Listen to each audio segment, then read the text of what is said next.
नमस्कार बंधुगण। ओम नमः शिवाय। ओम नमः शिवाय।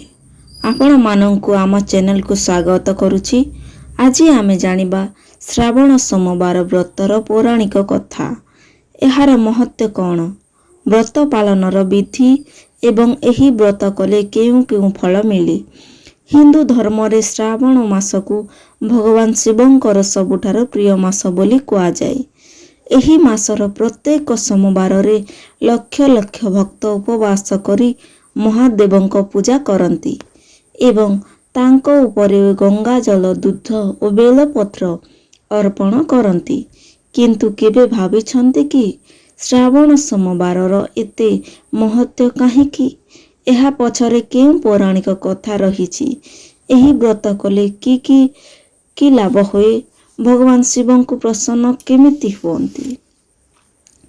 आजिर एही वीडियो रे आमे ए सबु विषय को विस्तार भावरे जानिबा। श्रावण मास काहीकि पवित्र? पौराणिक ग्रंथ गुड़िकरे उल्लेख अछि जे श्रावण मासरे भगवान शिवंक आराधना कले अन्य समय अपेक्षा अधिक पुण्य लाभ हुए। एही मासरे प्रकृति सबुज होई जाए, वर्षा रे पृथ्वी शीतल हुए एवं भक्त मानक मन भगवानक भक्ति रे लीन होई जाए। श्रावण मासर सोमवार दिन उपवास, शिवलिंग रे जलाभिषेक, रुद्राभिषेक, शिव पंचाक्षर मंत्र ओम नमः शिवाय जप एवं दान धर्म करने अत्यंत शुभ बोली मना जाए। समुद्र मंथरर पौराणिक कथा अनुसार श्रावण सोमवारर महत्व सहित समुद्र मंथनर कथा जड़ित बोली पौराणिक परंपरा रे वर्णित होईछि। देवता और असुर माने अमृत पाइबा पई क्षीर सागर को मंथन कली। मंदर पर्वत को मंददंड एवं बासुकी नाग को रसी करागला। मंथन आरंभ हेबा परे सर्वप्रथमे भयंकर हलाहल विष बाहरिला। सही विष प्रभाव रे तीन लोक कंपी उठिला। देवता, ऋषि, गंधर्व एवं समस्त प्राणी भयभीत होई भगवान शिवंक शरण रे गले। जगतर मंगल पाई भगवान शिव सही विष को पान कले, किंतु से विष को पेट को जीवाकू देले नाही, निज कंठरे धारण कले। एहा फलरे तांको कंठ नील वर्ण होई गला एवं से नीलकंठ नामरे प्रसिद्ध हेले। विषर ताप कमाइबा पाई देवता माने महादेवंक उपरे निरंतर गंगा जल, क्षीर और पवित्र जल अर्पण करिथिले। एही परंपरारु श्रावण मासरे शिवलिंग रे जलाभिषेक करिवार प्रथा लोकप्रिय होइथिबा बेले पौराणिक विश्वास रहिछि जे राजा और राणीक व्रतर कथा। प्राचीन कालरे जड़े धर्मपरायण राजा एवं तांको राणी राज्य शासन करुथिले। सेमानंक पाखरे धन संपत्ति, जश और सम्मान सबु किछि थिला, किंतु गोटिए बड़ अभाव थिला। सेमानंकर संतान नथिला। अनेक यज्ञ, दान और पूजा करिबा सत्वे मध्य सेमानंक मनोकामना पूर्ण हेला नाही। शेषरे जणे महर्षि राजा को कहिले जे श्रावण मासर समस्त सोमवार उपवास करी भगवान शिवंक आराधना करंतु। राजा और राणी संपूर्ण निष्ठार सहित व्रत आरंभ कले। प्रत्येक सोमवार सेमाने प्रभातरे स्नान करी शिवलिंग रे गंगा जल, दूध, बेलपत्र, चंदन और फूल अर्पण करुथिले। सेमाने ओम नमः शिवाय मंत्र जप करुथिले एवं संध्यारे आरती करी दरिद्र मानंको दान देउथिले। श्रावण मास शेष हेबा परे किछि समय मध्यरे रानी गर्भवती हेले एवं परे एक सुंदर और तेजस्वी पुत्रंको जन्म देले। राजा बुझीगले जे एहा भगवान शिवंक कृपा। गरीब ब्राह्मणंक कथा आउ एक पौराणिक कथारे जणे अत्यंत गरीब ब्राह्मणंक वर्णना मिले। से दिन राति भगवानंक नाम स्मरण करुथिले, किंतु परिवारर अभाव रे जीवन बिताउथिला। गोटिए दिन जणे साधु तांको घर को आसी कहिले, ବ୍ରାହ୍ମଣ ନିଜର ସାମର୍ଥ୍ୟ ଅନୁଯାୟୀ ସେବା କଲେ।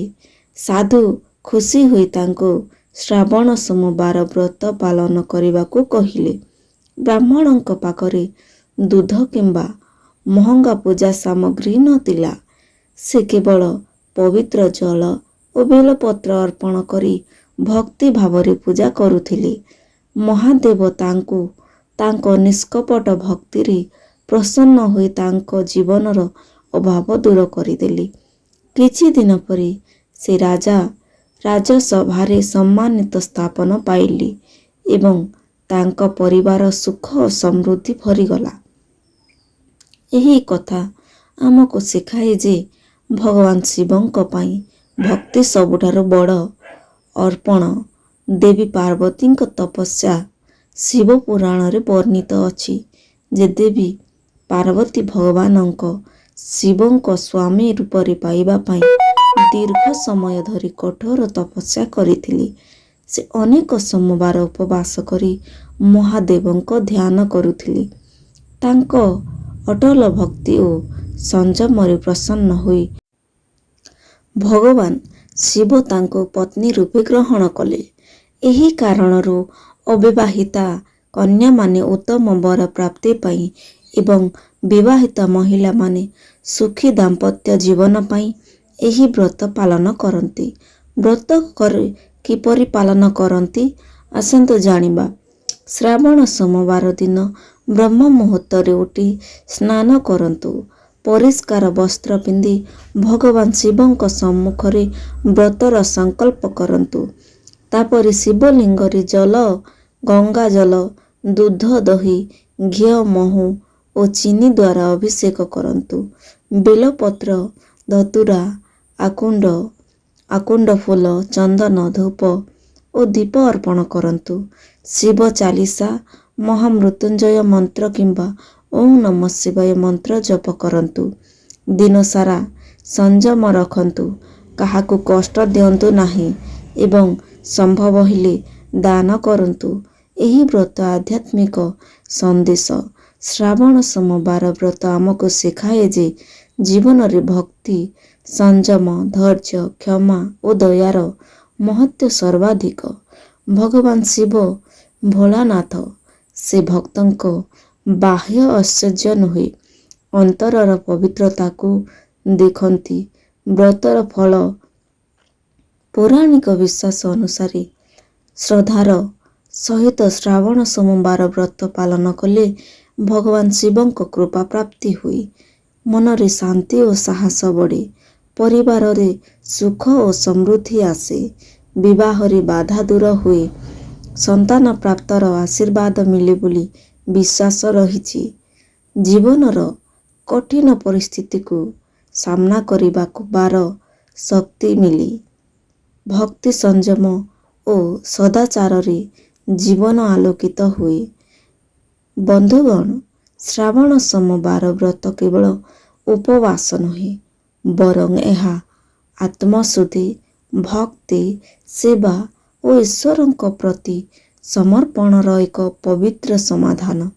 ପୌରାଣିକ କଥାମାନେ ଆମକୁ ପ୍ରେରଣା ଦିଏ ଯେ ନିଷ୍ଠାର ସହିତ କରାଯାଇଥିବା ପ୍ରାର୍ଥନା ଓ ସତ୍କର୍ମ କେବେ ବ୍ୟର୍ଥ ଯାଏ ନାହିଁ। ଆଶା କରୁଛୁ ଆପଣଙ୍କୁ ଆଜିର ଏହି ପୌରାଣିକ କଥା ଭଲ ଲାଗିଥିବ। ଯଦି ଭଲ ଲାଗିଥାଏ ଭିଡ଼ିଓଟିକୁ ଲାଇକ୍ କରନ୍ତୁ, ନିଜ ପରିବାର ଓ ବନ୍ଧୁମାନଙ୍କ ସହ ସେୟାର କରନ୍ତୁ ଏବଂ ଏଭଳି ଧାର୍ମିକ ଓ ପୌରାଣିକ ଭିଡ଼ିଓ ପାଇଁ ଆମ ଚ୍ୟାନେଲକୁ ସବସ୍କ୍ରାଇବ୍ କରିବାକୁ ଭୁଲିବେ ନାହିଁ। ହର ହର ମହାଦେବ, ଓଁ ନମଃ ଶିବାୟ। କମେଣ୍ଟରେ ନିଶ୍ଚୟ ଲେଖନ୍ତୁ।